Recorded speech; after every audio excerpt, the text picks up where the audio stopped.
is it like, did we fail Candace Owens of like not giving her a voice? Like, is there no safe space for black people? Like,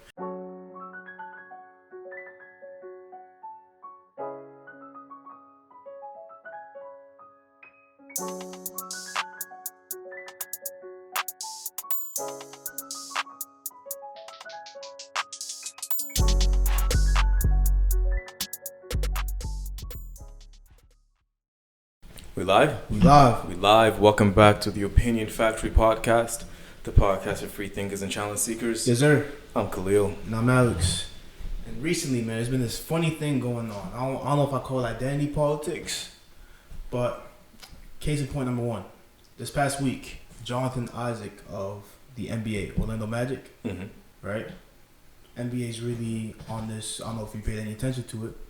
NBA's taking these stances of like letting the players protest, wearing names on the back of wearing messages on the back of their jerseys that say something like Black Lives Matter, like how many more, you know. Like, I haven't heard about that. Oh, you haven't heard? So NBA's really being really progressive with That's the great. Black Lives Matter movement, right? Well, for us.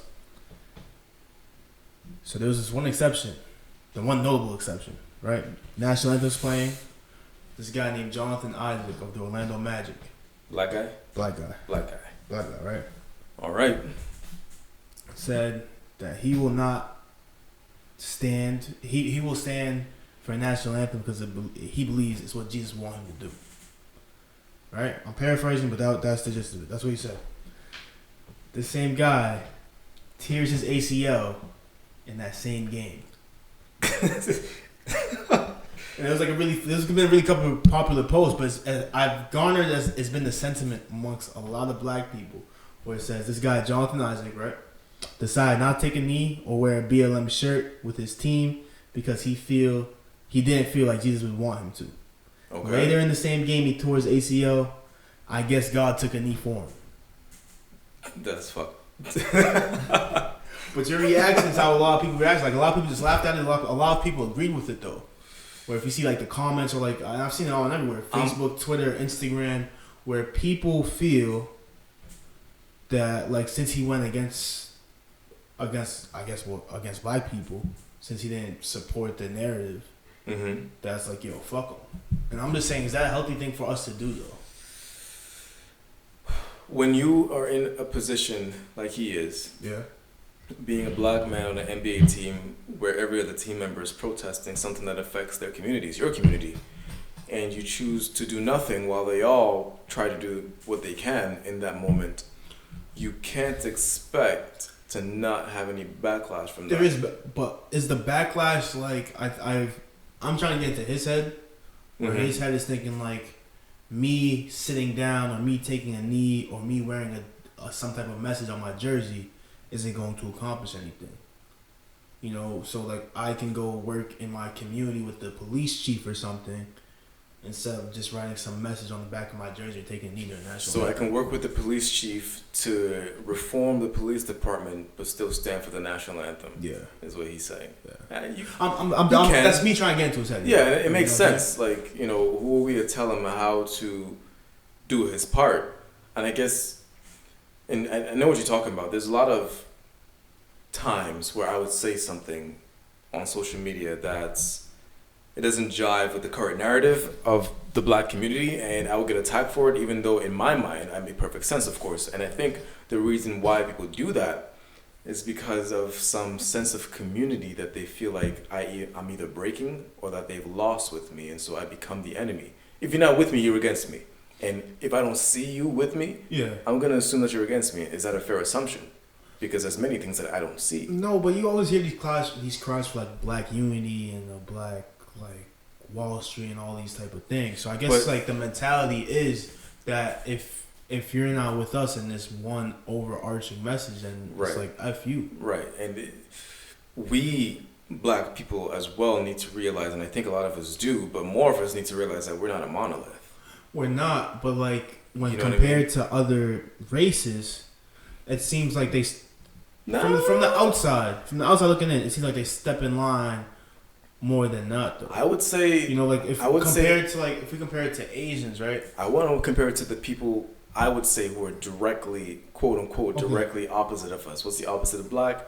That's white. Let's look at white people. But they can do that though, because they're already in power. Though, it's different. That's different. So they're okay to disagree. It's okay for them to disagree with each other. The reason why they can disagree, they're not losing as much as we're losing. Exactly, right. So if the idea is that if we are united, right, that we would be able to form a bond, form enough money and power to go against people that oppress us. Especially if those of us in the higher echelons are on the same page as well. Exactly, right. So when you have famous black people disagreeing with what the common quote unquote masses are saying, then I guess the people who want to discredit our message will look to these dissenters, these black dissenters, and say, well, look, this is an NBA player. You know what I'm saying? Yeah. He pulled himself up from his bootstraps, and now he's not kneeling like you pansies are.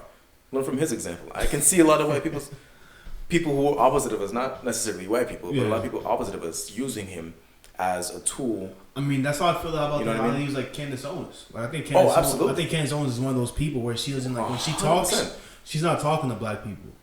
You know, there was actually really.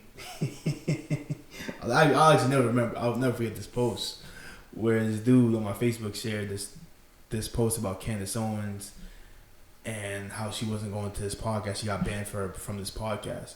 And some white woman came in there and she's like, "Oh, I love Candace Owens. She does great things for the community." Oh, I remember that. And like every single black person was like, "No, she doesn't."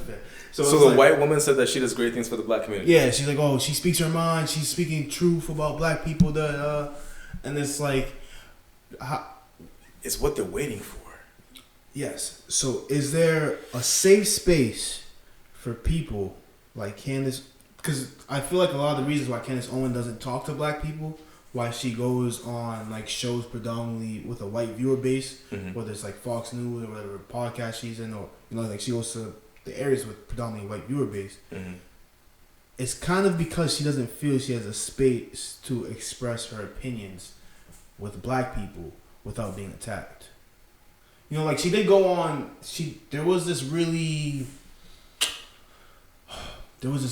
big summit a few years back. I think it was 2 years back now for Revolt TV. Like when Revolt TV was happening. Remember, like T.I., Revolt TV. Yeah, Killer Mike, Candace Owens. They had like a lot of the black leaders and black prominent figures. I remember T.I. and Candace Owens speaking exactly. together. It was over there. Okay. I believe it was Revolt TV, but it was at some summit. If it wasn't Revolt, it was at some summit. Didn't T.I. clown her?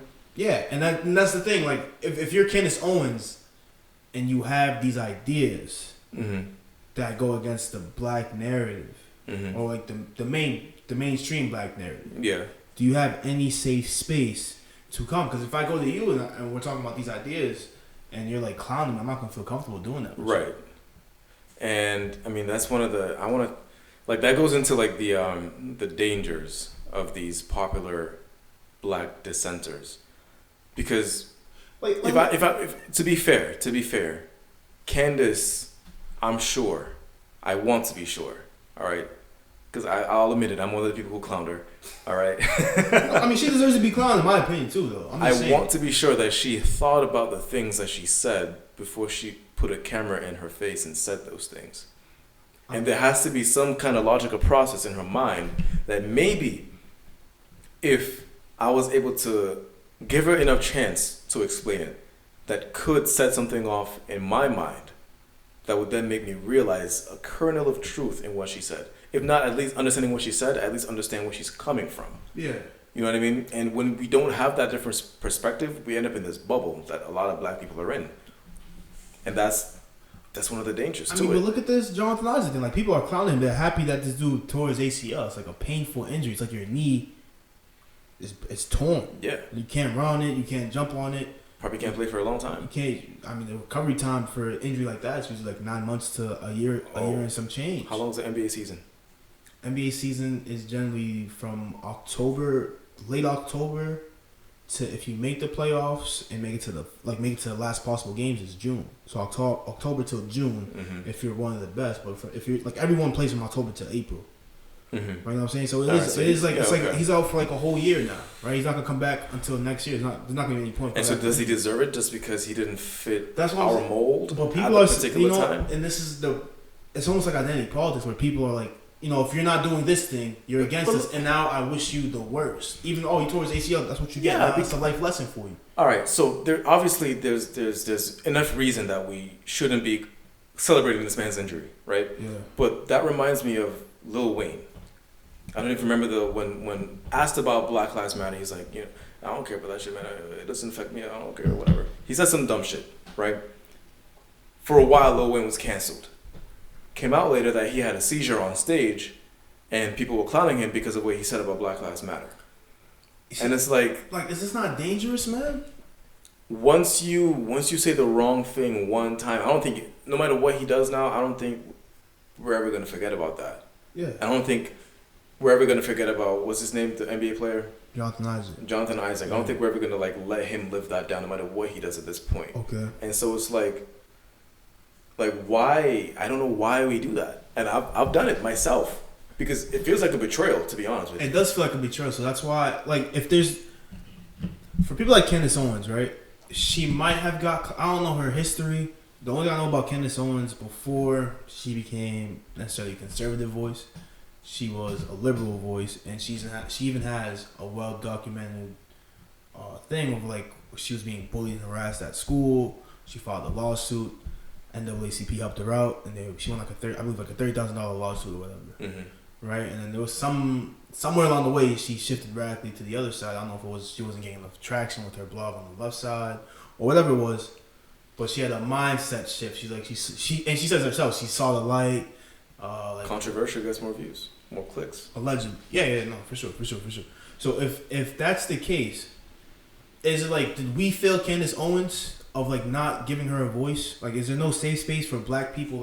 Not even we don't even have to go to as far as Candace Owens, because Candace Owens is an extreme, right? Mm-hmm. She's one of those people George Floyd was a terrible person and all this type of stuff. So I'm not gonna things that weren't relevant to anything that happened whatsoever. Right. And she's constantly does things like that, so she fully seems like she's against Black people. Mm-hmm. But if we have someone a better example is Terry Crews. Right, Terry Crews talking about trying to make an acronym for coon and trying to talk about Black supremacy and all these type of things. It just seems like it's very does he get us? Because he's everyone's we're not listening to this dude anymore. Yeah, we don't care about what he says anymore because he just seems to me he seems like he's lost. And to me, it seems like he has a reason for saying what he's saying.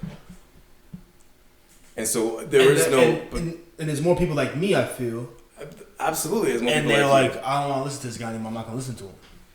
So is there a danger of him just going to the other side and now it's he becomes one of those Candace Owens type voices? I'm not worried about that because what he says doesn't remind me of Candace Owens. No, it doesn't. I would say that from what I've read about Terry Crews, all right, it seems like he's standing his ground and he's a strong guy, that he's not backing down, which I appreciate. But at the same time, this is what kind of makes me want to consider Candace Owens a little bit more because Terry Crews is saying some stuff now that a lot of people disagree with, but I happen to see where he's coming from.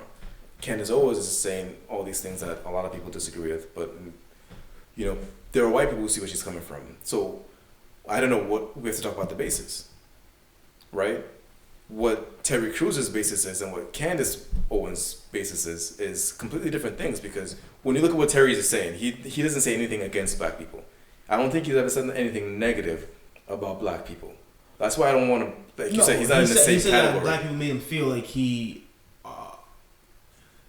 made him feel like his voice isn't, he doesn't, I'll put the quote, I'll find the quote, but you can go ahead. Yeah. Right, yeah. But with Candace, who at every turn in recent history, like you said, she used to be liberal, has somehow made Black people the villains in their own victimizations. Uh-huh. I don't want to forget I said. Don't forget I said that word. I meant what I said. But she makes them the villains in their own victimizations, and obviously that can be seen as anti-Black. And I think to your point, the reason why I said that she thinks about what she says before she says it, but at the same time, do you think she really means it? I don't know. I think people like her are just doing it for a check, honestly. I think it's at that point, especially since she had such a radical shift, I think she's doing it for a check. She's a person now. There's two things here that's going on. So she's a person now that can say what a lot of white people want to say, but can't say it. Can't say it. You know what I'm saying? And so she will allow herself to be their paintbrush to paint black people in a certain way. Exactly, and that's why I feel like it's kind of like she's just doing it for a paycheck. Whether she may agree or she may not agree, but on top of that, having the radical shift, it's like you go out of your way. You go out of your way to shit on black people. Right. Like, what does George Floyd's history have to do with this guy getting killed a very painful death, bro? Dude was on his neck for almost 9 minutes. You know what I'm saying? It's not the only time she's done that. So it's like maybe I need to listen to more Candace Owens. You have such a history of going against your own people. It's like either you're lost and maybe you're ashamed to be black, or it's that scenario. You're just gonna cape for whatever white people say so you can get paid. Because now we're in a position where most black people don't listen to Candace Owens. Right. They don't take her seriously. But so now, all right, what happens now? Candace Owens, she says something that doesn't go with the mainstream black narrative. Canceled. Terry Crews says something that doesn't go with the mainstream black narrative. And that's why I want to use Terry Crews more. I don't think Terry Crews necessarily canceled, but nobody's gonna take his opinion seriously anymore. Like, no one's like, if Terry Crews comes out with a funny movie, I don't think you'll have like a ton of black people saying, "Oh, don't watch this movie." You know what I'm saying? Like, there's no black people saying like, "Yo, boycott Brooklyn Nine-Nine." I don't hear people saying that stuff. You know, where I hear one thing. The only negative thing I've known, it's not even a negative thing really. The only thing I've heard Terry Crews say that I remember specifically about black people is like they made him feel like either he was betraying the race or they made him feel bad because he's a biracial wife. Mm-hmm. You know, I saw a quote about that. Yeah, so like that he said that they would automatically discount him. Like the really militant black groups would automatically discredit him because he chose to have a biracial wife. Yeah. And that's a topic that we can get into another time. Yeah, but for sure. But I get like I just want to make sure there's a there has to be a space for us to have conversations with people that go against the narrative. When we give these people spaces within our communities, we're giving them a foothold to potentially dismantle movements, beneficial movements. It's like the wrestling of ideas, right? Where we have to be in a situation where we let ideas fly against each other, they bounce off each other, and then the one that has the best idea kind of becomes the main idea for the group. But in the process of that, the one with the worst idea has now probably converted enough resources to make the good idea less efficient. When you have people on the fence and then you have these two opposing ideas, you can't, especially for us, we can't afford to lose too many allies, especially within our own community. And so now some black people are going to see Candace Owens' video and say, you know what? I never thought, especially the young people, right? They're impressionable. Yeah. They look at her, she's successful, she's older, she seems intelligent, she's very articulate, she probably knows what she's talking about. They're going to look to her and they're going to say, well, maybe this is the direction I need to go in with my thought processes. And now we just lost a lot of young people that would lead the next, generation. I don't think we'll lose them. I think they might go with her, but they could still see the error of their ways, because if we're consistently bouncing those ideas off each other, right, and we're not canceling these people, I don't know if... Canceling is also a form of protection. It's not just a form of attack. It might be, but I'm just in a tough spot where it's like, how do we allow these people... You know what I feel like? I feel like there's oftentimes conversations that are just meant for people within that group. You know? Like, if there's like a structural problem, but it's like within the black community, I feel like only black people should really be talking about that issue. You know, because if I'm coming from, like, if it's like an outsider coming in, they're going to use that issue as like a way of looking down on you. You know what I'm saying?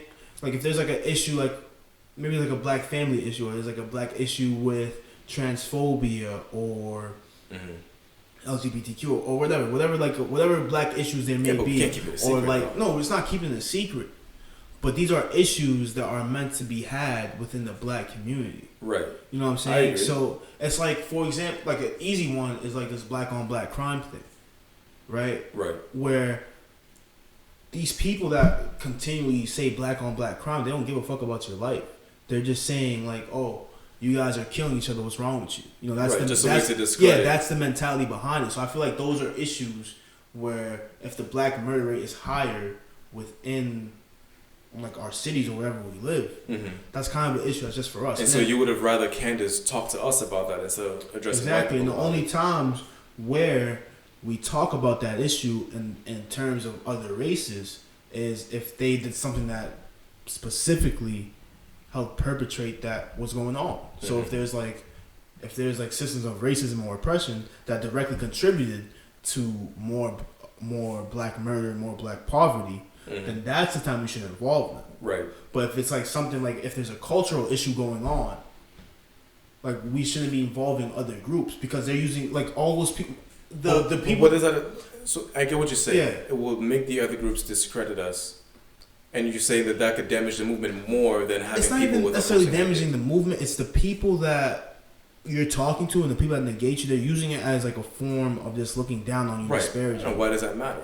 Because if you're looking down on us and you think that this is partly our fault, you're less likely to help us. Yeah, I'm not looking for their help. I'm just saying these are conversations meant to be had just by us. It's almost like it's like a family issue, right? And so what would it solve? So you keep it within the family, and then you figure your family figures out how to handle the situation. And then we portray ourselves as perfect. No, we don't. It's not portraying ourselves as perfect. It's not any of that. It's simply I want to know what it accomplishes. there's conversations to be had within our community. I agree. That don't involve other people. We shouldn't be involving other people in those problems. We should talk because those people use those the other communities use those problems as a way. It's like, oh, what's wrong with you? I got this issue. I got this issue. It's not. About, they use it to justify what they do to us. Exactly. That's what I'm saying. All right. I got you now. You know, I'm trying to see it in a way where it's hindering the things that we're trying to do instead of encouraging the things that are happening to us. If that makes sense. Say again. I was trying to find a way where if we have these conversations that's specific to our family per se, yeah, with people who are not in our family, how would that hurt the things that we're trying to do? That was my question, but your point was that it's not necessarily hurting what we're trying to do. Is that it's hurting us in the sense that they do more of what hurts us in the first place. Like, they're more likely to not ease up on police brutality if they think that we're brutal to each other anyways. Yeah, you know what I mean? Yeah, exactly. It's not like they're gonna you get what I mean? Yeah. So that's where I'm going with that though. It's like I feel like Candace Owens is going into areas where she knows the people already have some type of feeling like that, and then she's portraying these negative things about it. Terry Crews isn't doing that necessarily, so we can make this a Candace Owens studies or Terry Crews. But there's other people. There's Sheriff David Clark. There's those freaking. There's those twins. Oh my bad. Let's bring him in. Sorry, David. There's those twins where it's like, why is it at every turn you're going against black people? And why do we want these people to have conversations inside our communities? Because they can have... That's disruptive. It's like a double-edged sword, because they can have honest criticisms that we can engage in and we can look at. But when you're taking those things and you're bringing it to outside people, it's like you're just betraying your people in a sense where it's like, yo, these are things that we have to address. These are things you can fix. And you even brought up some good points about things where we can correct it. Mm-hmm. But now instead of doing that, you're just going to be like, oh, look at these people. They do this, they do this, they do this. And they're not trying to fix it. While the whole time we're having a conversation on how we try to fix these problems. So that's what I'm saying. Like if something happened in your household, right? And there's back and forth between your household, and now this person that didn't get their way, it goes to all the other households that already feel some type of way. They're like, yo, look at these people. They do this. Like their house is fucked up. Da da da. Right. And it's like, oh yeah, they do it to themselves. They're not as good as us. They don't need they're not getting our help. They don't deserve anything. They don't deserve to stand for oppression or whatever. That's what I'm saying. Like we have these issues. I get what you're saying. Yeah. And I do agree to a certain extent. Like I still think we need to be careful with it. But I do agree that people like David Clark, Candace Owens, Terry Crews, they should have a seat at the table, at least to voice their ideas. And if they get shut down, they get shut down. Do we do it gracefully? Do we, instead of canceling them, we say, Candace, you know what? Do your research.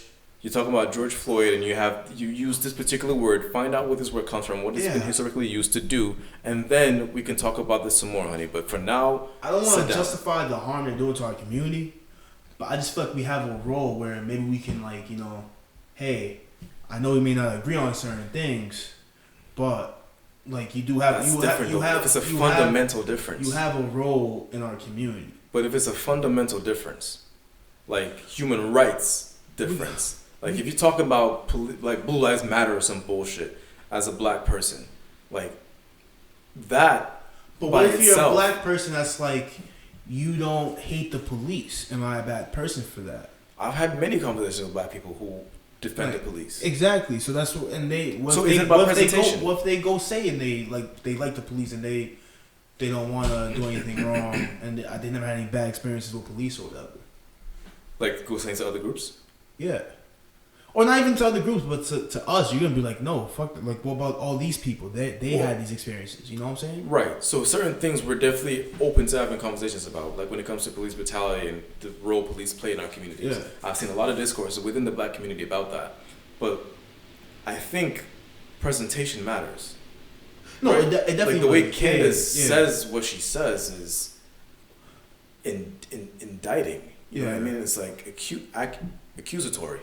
You know what I mean? The way Terry said it, maybe to me, why I received it so well was that he seemed like he was saying it out of concern, like as a warning, as something to look out for. Yeah, but it's black. And that's less indicting. That's more. I would more consider a warning than an indictment. It's almost like Terry Cruz's idea was so outrageous of black supremacy. It's not anywhere like Terry Crews has nowhere near the history of what Candace Owens has done. But it's not even just about history. The reputation you have though. Candace Owens always goes against her, so like it's like you're dismissed. So but now if she comes out saying that Trump did this and he's wrong and I now see the light, you're gonna start listening to her again. If she wrote a book about how she separated from Trump, we reading that. That's gonna be number one. I mean, look at Omarosa though. Omarosa did the same thing. Her book was very well. Oh, it's popular, but I don't think people will be like, oh, Omarosa's a voice for our community now. No, but she got listened to, but she got listened to. All right, she got considered. Okay. Her points were received at least, because it wasn't indicting it. When you become indicting, when you become accusatory, the person on the receiving end of that is automatically going to become more defensive. And so when Candace comes and she says, George Floyd doesn't deserve my sympathy because he was a criminal, I'm defensive for him already. Yeah. But when Terry Crews says something like, we need to be careful that in our fight for equality, we're not advocating black supremacy. The thing is, no one's even coming close to doing that, man. Like, we will talk about that. We're gonna talk about this, bro. No one's doing that. I disagree with you. I've not heard one person say Black Lives Better. This is the only guy that it's said not this, explicit. bro. That's why he said, oh, we have to make sure Black Lives Matter has become Black Lives Better. Who has talked about this? You want to talk about this right now? So what's the constructive part of this conversation? We know that there are black people who dissent from mainstream black narratives, which is okay. Yeah. We know that it matters how they present their differing opinions. It does, but I think we have a role in allowing these people to have a voice without immediately being shunned. And it doesn't feel like we do that. But before we canceled Candace Owens, we listened to what she said. Yes, and then it was bullshit. But there's Candace Owens, but we can go to like less severe examples. Like Terry Crews. Like Terry Crews is a really good example. Before we clowned him, we listened to what he said. We did, but now it's like anything he says, he's immediately shunned for. What he said I think is nonsense. Mm-hmm. But at the same time, he's not.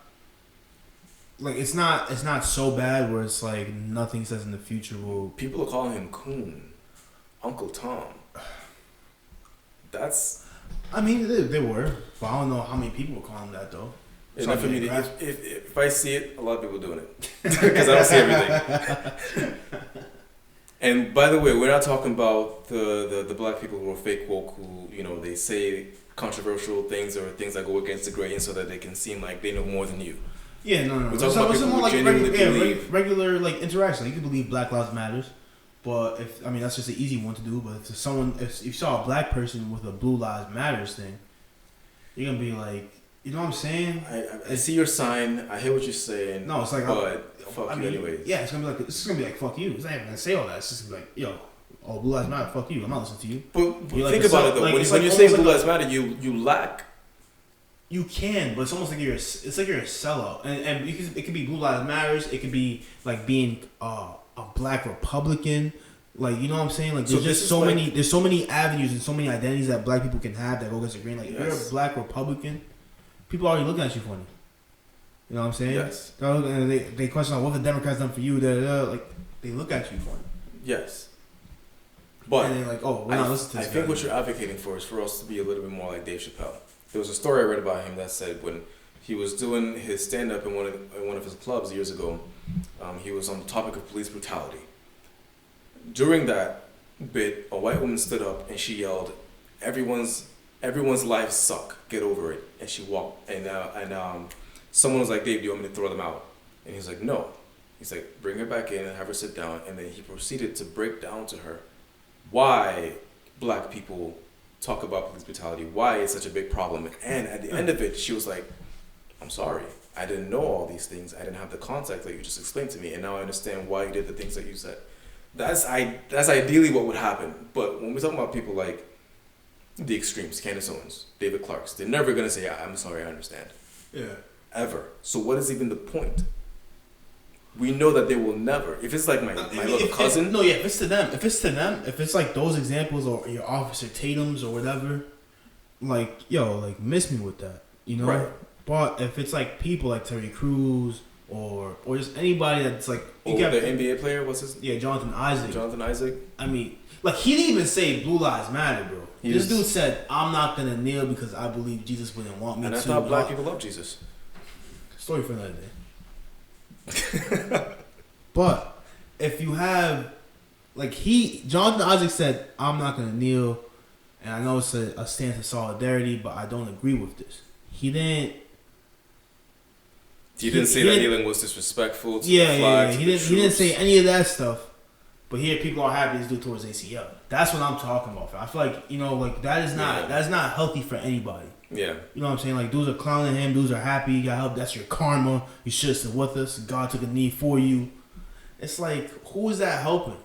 He had his reasons for not doing it. Some of them were religious reasons. Maybe others were political reasons. But he had his reason for not doing it. Right. But and it all comes down to if we agree with that reason. And none of those reasons went against what any of the Black Lives Matter people were saying. But all that matters, I mean, you know, people don't look that much into it. It's the optics. How's it look? It is the optics. Everyone's in but it is the optics, but it's like coon. that's what I'm saying. It's like, why is this guy getting such a?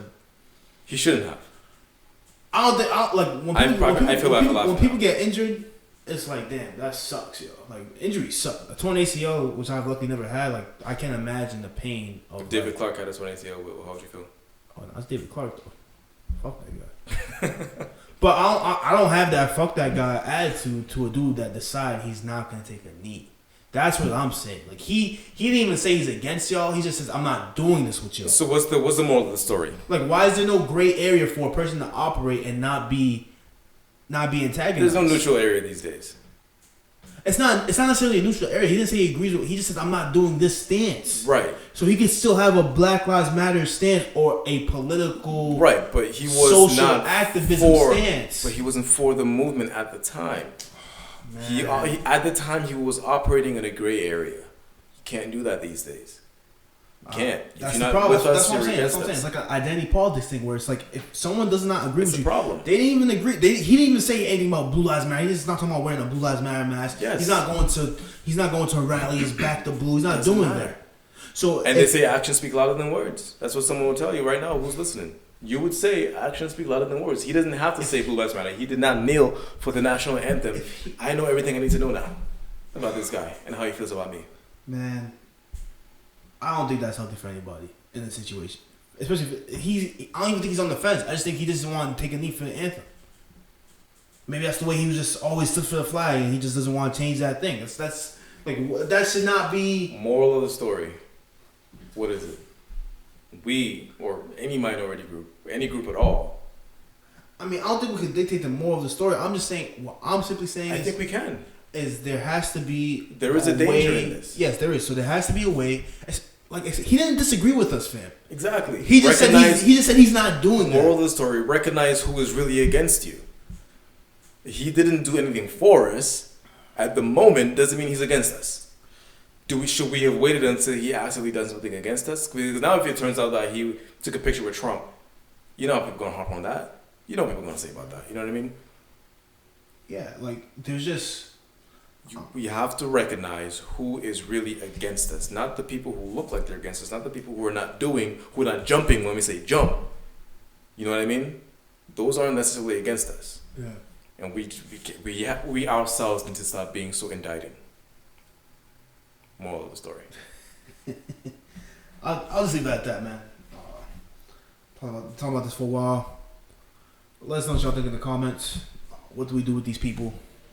How should we treat black dissenters? Yeah, or just not even. Yeah, doesn't have to be black dissenter. It could be any type of dissenter. How do you treat somebody that goes away from the mainstream way of thinking? Like, do you just shun them, or do we let them have a voice in our community? And, I mean, that's kind of like asking, would you really have a conversation with the person who betrayed you? We'll see. Let's see what the people say. Anyways, Opinion Factory Podcast. Find us on Apple, Stitcher, Spotify, YouTube, wherever you listen to your podcast. Like the video. Subscribe to the channel. Share the audio.